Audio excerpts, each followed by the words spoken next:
Bugün sizlərlə illər əvvəl hazırladığım çox ləzzətli, dadlı, YouTube-da izlənmə rekorları qıran paxlava reseptini bölüşəcəm. Qabın içərisinə 1 stəkan ilıq su əlavə edirik. Yarım çay qaşığı quru maya əlavə edirik.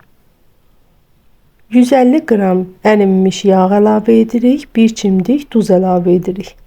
3 ədəd yumurtanın birinin sarısını kənara ayırıb digərlərini qarışıma əlavə edirik. Unu az-az əlavə edərək yumuşaq xəmir yoğururuq. Yoğurduğumuz xəmiri 1 saat kimi dinləndiririk.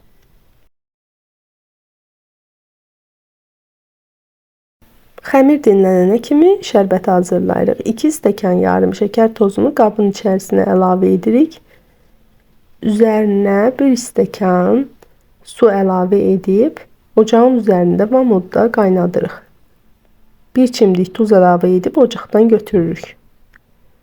Dinlənən xəmirimizi dəzgahın üzərinə qoyub 12 ədəd kündə hazırlayırıq. Kündələrdən ikisini digərlərinə nisbətən böyük hazırlayırıq. Biri alt hissəsidir, biri də ən üst hissəsi. Hazırladığımız kündələri bir-bir yayırıq. İlk öncə böyüyündən başlayırıq alt list üçün.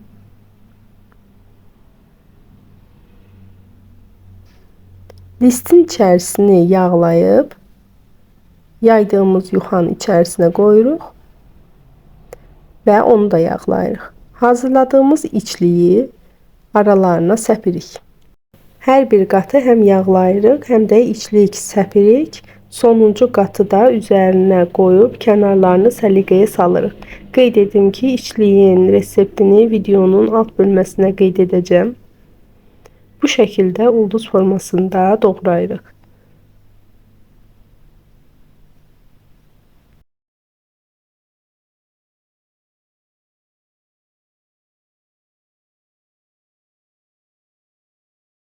Üzərinə yumurta sarısı çəkib qozları düzürük və öncədən qızdırılmış 170-180 dərəcədə bişiririk.